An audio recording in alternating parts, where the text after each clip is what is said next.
말씀 에스라서 8장 15절 말씀부터 제가 봉독을 해드리겠습니다.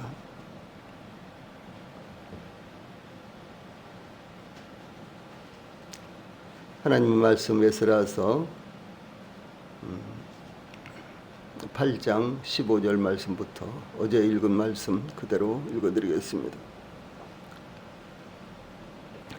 내가 무리를 아하와로 흐르는 강가에 모으고 거기서 3일 동안 장막에 머물며 백성과 제사장들을 살핀즉 그 중에 레위 자손이 한 사람도 없는지라.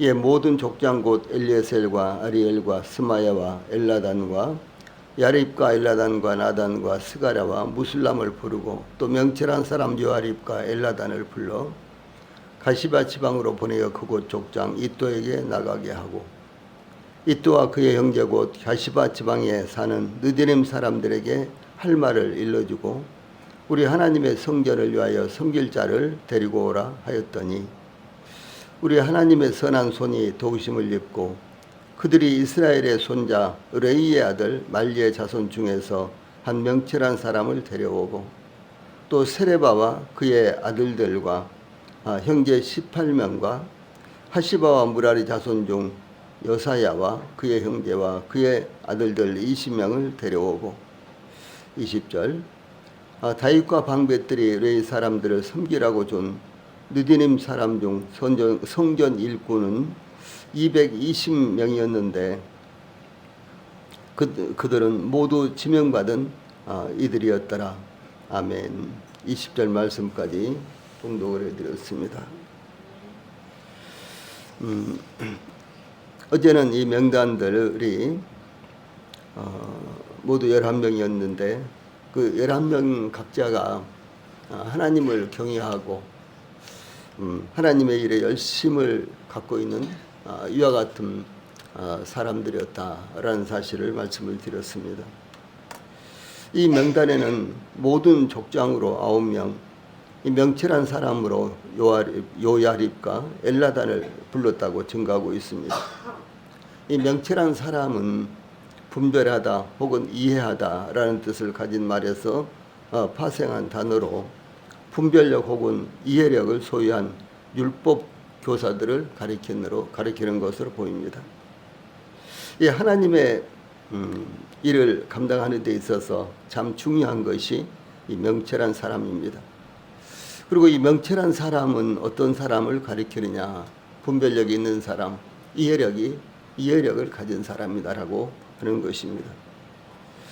그것을 이제 말로 하나님의 이 사역을 하는 것이나 혹은 행위로 하나님의 사역을 하는 것이나 이와 같은 분별력을 갖는 것은 굉장히 중요한 것입니다.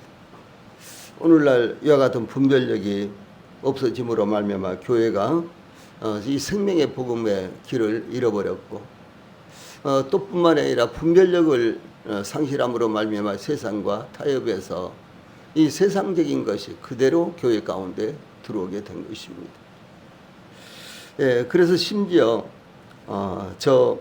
이제 우리나라도 그런 현상이 일어나고 있습니다만 미국 같은 곳은 이 교회 음악이 세상 음악과 똑같이 변해버렸고, 예, 거기에 교회 음악이라고 하는데도 불구하고 뭐 예수님이라든가 하나님이라든가 혹은 삼일체 가운데 성령님이라든가 예, 그런 단어가 전혀 없으며 또 뿐만 아니라 복음이라든가 진리라든가 이런 단어도 전혀 나타나지 않는 이와 같은 음악들이 오늘날 교회에 판을 치고 있고, 예, 그런가 하면 또 교회 강단에서는 이제 복음을 전한다고 하면서도 행위를 요구하고 그 행위의 결과가 결국은 구원을 받는 길이다 이렇게 제시함으로 이제 하나님의 교회 안에도 이 복음이 상실되고 생명의 빛이 상실된 이와 같은 가운데 있는 것이 오늘날의 현실입니다.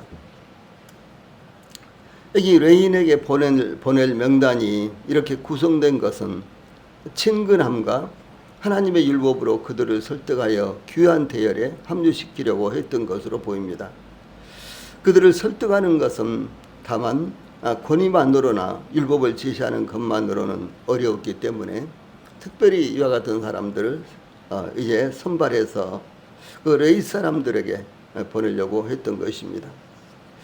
에스라가 선발한 11명은 에스라가 믿고 책임을 맡길 수 있는 아주 충성스러운 사람들이었습니다.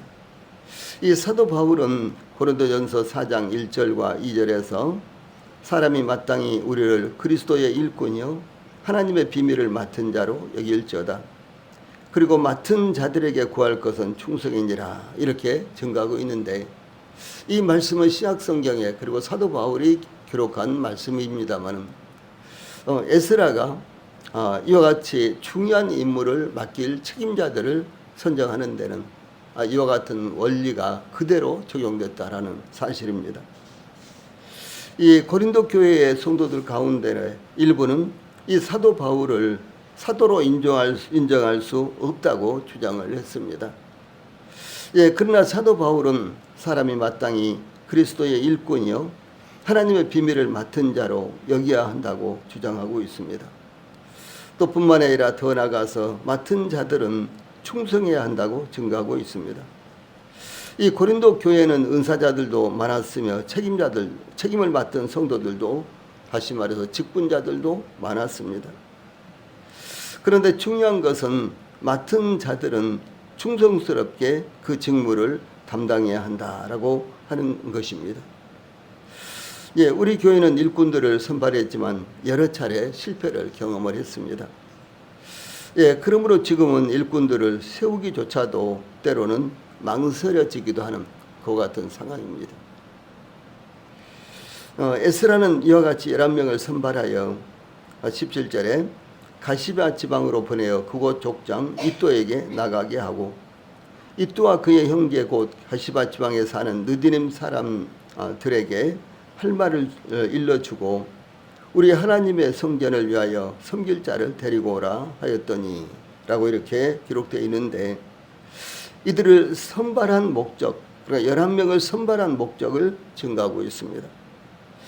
에스라는 이들을 가시바 지방으로 보내는데, 이 가시바는 은장색이라는 뜻을 가진 말에서 파생된 단어로서 은세공이 발달했던 곳으로 추정되는데, 티그리스강 유역에 있는 지역으로 추측이 됩니다.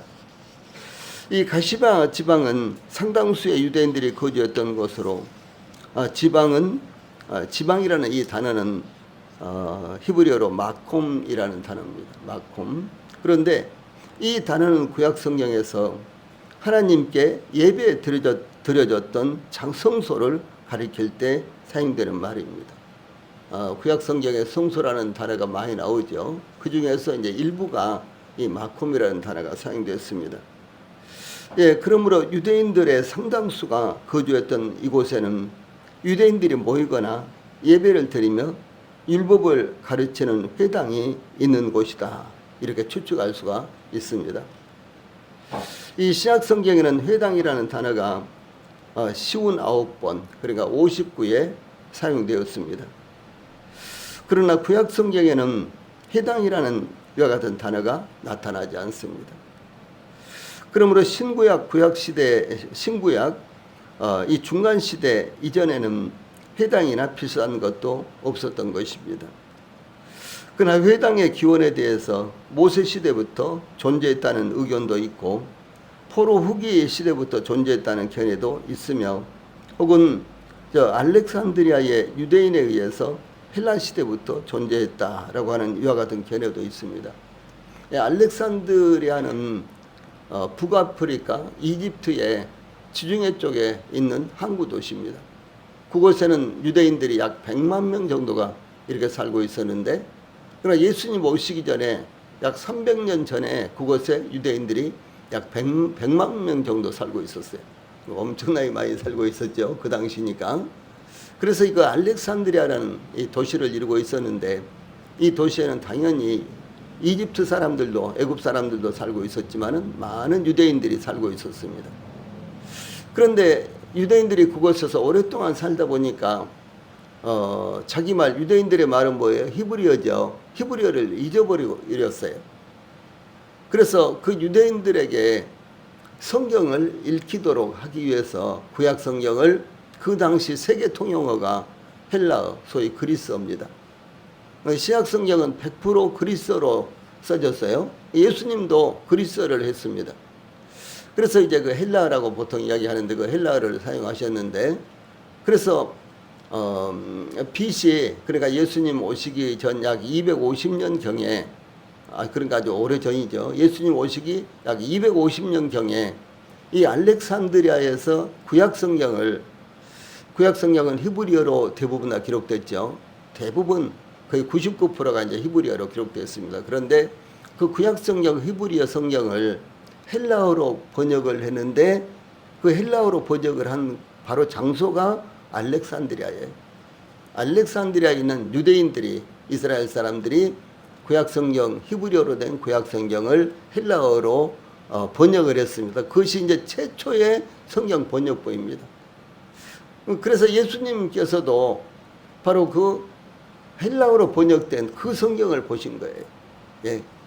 물론 당연히 히브리어로 된 성경도 예수님이 보셨을 거예요. 그런데 예수님의 말씀을 보면은 바로 그 번역된 성경을 보셨다라는 이와 같은 증거가 많이 나타나고 있습니다.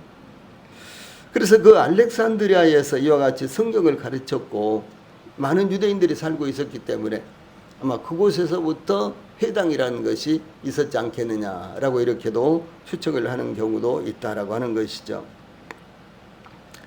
예, 그런데 이 17절에 의하면 바벨론의 가시바 지방에는 유대인들이 많이 거주하고 있었는데, 거기에는 일단의 레인들이 거주하면서 율법을 연구하거나 가르치는 이와 같은 일이 계속됐던 것으로 이렇게 보입니다. 예, 성전 제사를 이스라엘의 구심점으로 삼았던 이스라엘 백성들이었는데, 이스라엘 백성들이 바벨론이라는 타국에 와서 살면서 새로운 구심점이 필요했는데, 곧 율법을 통해서 신앙적으로 민족적 동질성을 확보하기가 쉽지 않았던 것입니다. 예, 그러므로 이와 같은 필요성에 따라서 유대인들이 집단적으로 거주하는 지역에서는 유대인들이 모일 수 있는 장소와 율법을 가르치는 일이 자연스럽게 일어났던 것입니다. 이러한 회당은 더욱 발전하여 바벨론에 있는 유대인들에게 신앙적 영향을 크게 주었을 것입니다. 그래서 유대인들이 이제 머무는 곳에는 어디서든지 회당이 건축이 되고, 그 회당에서 안식일 날 모여서 하나님의 말씀을 배웠다라고 하는 것이죠. 이렇게 시작된 그 회당은 예수님의 지상생애 때까지 종교적, 교육적 장소로서 아주 중요한 역할을 해왔던 것입니다. 그래서 사도 바울이 1차, 2차, 3차 전도 여행을 하죠. 그래서 제일 첫 번째의 전도 대상의 그 목표가 타겟이 누구였는 거는 유대인들이었어요. 유대인들이 아주 전 세계에 흩어져서 살고 있었기 때문에 이제 사도 바울이 전도단을 이제 조직해서 1차, 2차, 3차 전도 여행을 다니는데요. 어떤 지역에 가서 그냥 광장에서 주 예수를 믿으십시오 이렇게 하지 않았다는 거죠. 근데 그런 식으로 전도를 한 곳도 있었습니다. 예를 들어서 아덴 같은 곳이에요. 그런데 그런 데서는 이 복음의 역사가 일어나지 않았어요. 그러면 사도 바울이 어떻게 전도를 했느냐? 어떤 지역에 가면 제일 먼저 유대인들의 회당을 찾았어요. 대부분의 성읍들에 유대인들의 회당이 있었거든요. 그래서 유대인들의 성읍을 찾아가서 안식일 날 유대인들에게 복음을 전했습니다. 이 사도 바울은 랍비였어요. 그래서 사도 바울이 일찍이 이 가말리엘이라는 율법 학교에 다녔고요. 이 가말리엘 문화생으로서 율법을 이렇게 배운 사람이었기 때문에 어떤 회당에 가서도 이제 자유스럽게 그 회당에서 바울이라는 사람이 왔으니까 한번 말씀을 전해보세요, 이런 말을 하지 않아도요, 자연스럽게 앞에 나가서 말씀을 전할 수 있어요. 이것이 회당의 분위기였습니다. 그래서 이제 사도 바울이 어디를 가든지 간에 회당을 찾았고, 유대인들의 회당을 찾았고, 그 회당에서 복음을 전했는데 거기서부터 복음 전도가 시작됐다라고 하는 사실이죠. 그래서 여러분, 우리 민족에게 하나님께서 이렇게 특별히 아브라함을 통해서 선택하시고 그리고 이제 모세를 통해서 이렇게 저희들에게 율법을 주셨습니다. 우리는 율법을 가진 하나님의 백성입니다. 하나님의 말씀을 가진 백성입니다. 이렇게 하면서 이제 그 율법에서 바로 메시아를 보내시겠다고 이렇게 약속해서 하셨는데, 그 메시아가 바로 나사렛 예수 그리스도입니다라고 이렇게 전하는 거예요. 예, 얼마나 멋집니까? 예, 그래서 많은 회당에 나가는요, 많은 유대인들, 특별히 이방인의 지역에 살고 있는, 저 이스라엘 땅에 살고 있는 유대인들 말고요, 이방인의 지역에서 살고 있는 유대인들이 사도 바울이 이렇게 복음을 전하면요, 많은 사람들이 복음을 받아들이고, 예, 그 회당에는 유대인들뿐만 아니라 이렇게 여호와의 종교를 신뢰하고, 그리고 여호와의 종교를 마음에 둔 이와 같은 많은 이방인들도 그 유대인의 회당에 안식일날 와서요, 율법을 배우고 하나님 앞에 예배를 드렸거든요. 그러니까 이 성전 예배는 하나님 앞에 희생 제사를 드리고 소제를 드리고 이런 제사잖아요. 그런데 회당 예배는 거기서 희생 제사를 드릴 수가 없잖아요. 그러니까 율법을 가르치는 것이 예배예요. 예. 이제 그 예배가 이제 그 이후에 쭉 전통적으로 예수님 시대 그리고 사도 시대까지 이어지고 지금 저희들에게까지도 이어진 거예요. 그럼 저희들도 만약에 예수님 오시지 않았다면, 만약에 예배를 예루살렘 성전에서 드린 것처럼 드리려고 한다면은 희생 제사를 드린다거나 소제를 드린다거나 그렇게 해야 되잖아요. 근데 예수님께서 이 희생 제사를 완전히 성취하셨기 때문에 지금은 더 이상 희생 제사를 드릴 필요가 없는 거예요. 그래서 이제 하나님의 말씀을 이렇게 전하고, 그 다음에 시편으로 하나님을 찬양하고, 이것이 소위 회당 예배였고요. 그리고 오늘날 저희들이 드리는 예배입니다. 저희들은 이제 형식적으로 상당히 많은 형식을 갖고 있습니다만, 그러나 이런 형식은 꼭 필요한 것이 아니에요. 예, 저희들이 함께 모여서 소위 찬양하고, 그리고 하나님 말씀을 선포하고, 그리고 이제 하나님 앞에 기도하고, 이러면 그것이 예배가 되는 것입니다. 이것이 이제 오늘날의 예배예요. 그렇게 이제 시작된 소위 회당이라는 것이 시작됐는데, 이제 그래서 이 회당이 소위 예루살렘이 AD 70년에 로마에 의해서 완전히 멸망을 당했죠. 그리고 유대인들이 완전히 다 흩어져 버렸습니다. 그래서 이렇게 해서 이제 이스라엘 땅에 있는 회당은 완전히 사라져 버렸고, 그리고 이제 이방인의 지역에 있는 회당은 이제 일부가 남아 있었습니다만은, 그러나 그 회당 예배가 소위 예수 그리스도를 구주로 영접한 기독교의 예배로 대체가 되는 것입니다. 이제 그래서 이제 사도 바울의 복음 전도가 이렇게 아주 중요했고 놀라운 것이었습니다. 이 에스라는 선발된 사람들을 가시바 지방으로 보내어 그곳 족장 이또에게 나가게 하고, 17절에 이런 말씀이 나오죠. 이 말씀에서 이또라는 사람이 나옵니다.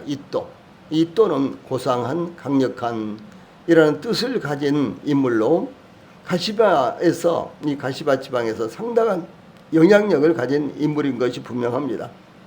이또가 가시바 지방의 족장이라는 것은 그의 가족들이 모여 살고 있는 가족의 우두머리라고 하기보다는 율법 교사의 우두머리로서 이또의 역할을 가리키고 있는 것으로 보입니다. 왜냐하면 이 귀환자 명단에 보면은 이제 에스라가 선발한 11명이나 혹은 이또나 이런 사람들이 이 족장들이라기보다는 소위 율법을 가르치는 이와 같은 사람들의 모임에서 우두머리인 것으로 이렇게 보입니다. 그러므로 율법을 가르치는 레인들의 우두머리가 바로 여기 이또라는 사람입니다. 또한 이또와 그의 형제 곧 가시바 지방에 사는 느디님 사람들 이렇게 나오죠. 여기에 이제 이또가 느디님 사람들의 형제로서 이또는 곧 느디님 사람이다라고 하는 것입니다. 이 대목에 대해서 아주 여러 가지 의견이 분분합니다. 이또가 이와 같이 느디님 사람들의 이제 그 우두머리다, 혹은 또 이또가 뭐 족장이다 등등 아주 여러 가지 이또라는 말 자체가 또 느디님 사람을 의미한다 뭐 등등 이렇게 말이 많은데요. 이 느디님 사람 그러니까 이또도 곧 느디님 사람이다라는 이와 같은 의미입니다.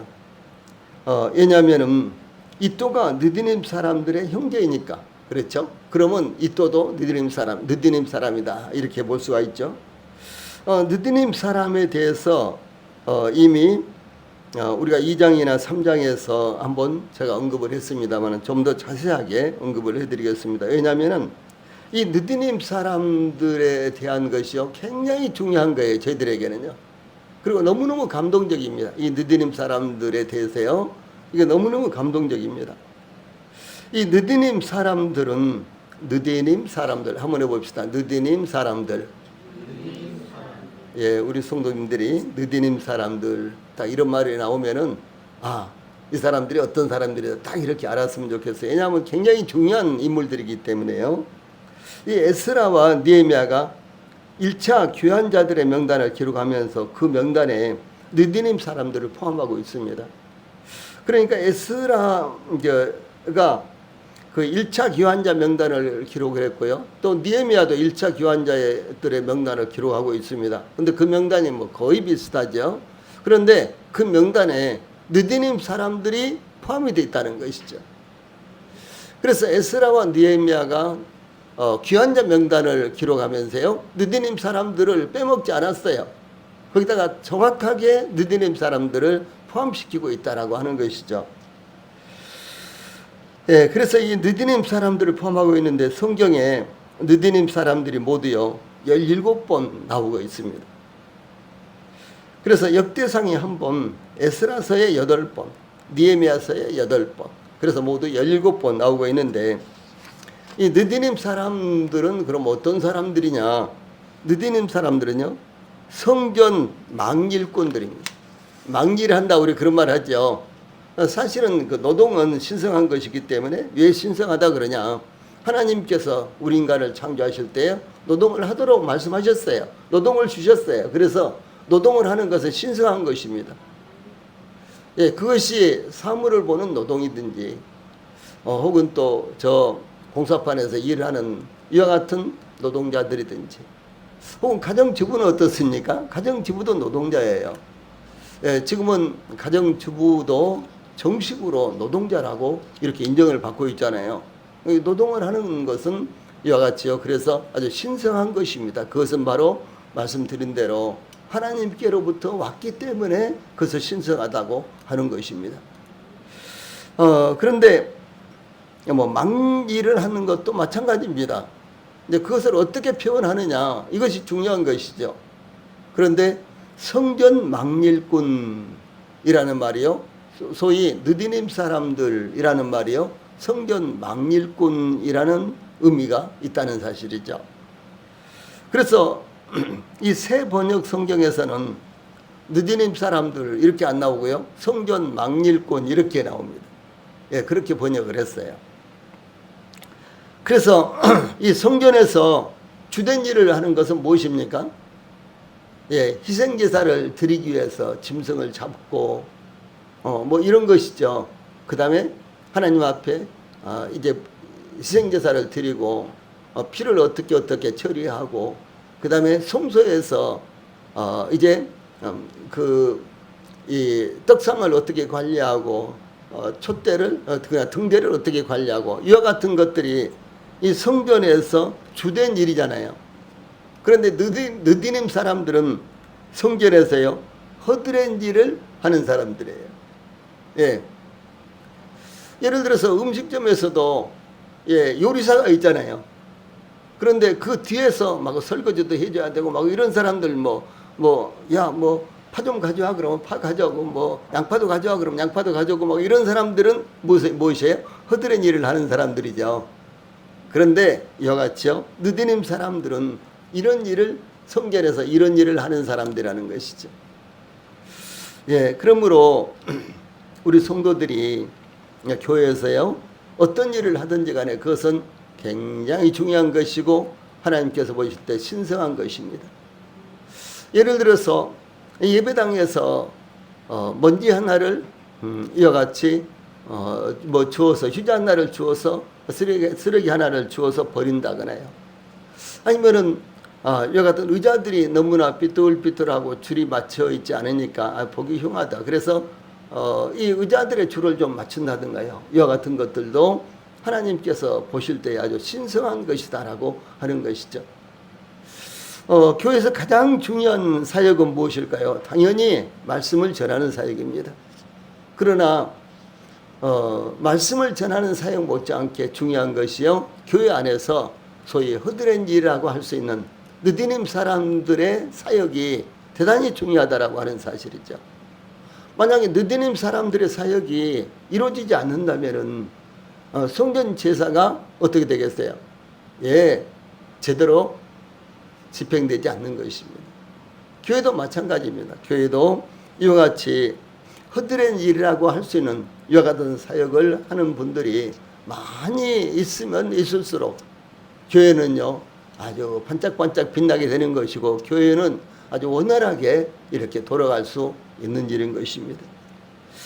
제가 내일은 이 느디님 사람들에 대해서 좀 더 중요하게, 그들이 왜 느디님 사람들인가, 이런 부분에 대해서 말씀을 드리겠습니다.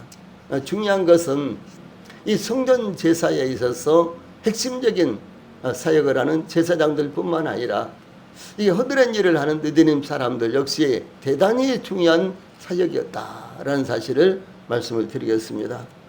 기도하시겠습니다.